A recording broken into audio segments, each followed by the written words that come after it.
মার্কিন president Donald Trump জানিয়েছেন সোমবার 6 এপ্রিল ইরানের সঙ্গে একটি ভালো চুক্তি হওয়ার সম্ভাবনা রয়েছে বলে তিনি বিশ্বাস করেন। তেহরানের জন্য তার বেঁধে দেওয়া 48 ঘন্টার সময়সীমা শেষ হওয়ার আগেই তিনি এমন মন্তব্য করলেন বলে জানায় বার্তা সংস্থা এএফপি।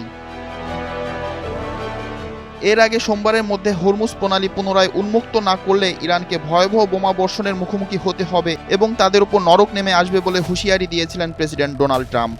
শনিবার নিজের ট্রুথ সোশ্যাল সামাজিক মাধ্যমে তিনি এই হুমকি দেন।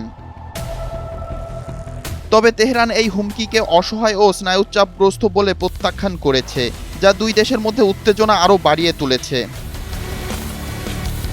রোববার 5 মার্চ ফক্স নিউজের একজন সাংবাদিককে প্রেসিডেন্ট ডোনাল্ড ট্রাম্প বলেন, আমি মনে করি সোমবার একটি ভালো সম্ভাবনা আছে, তারা এখন আলোচনা করছে।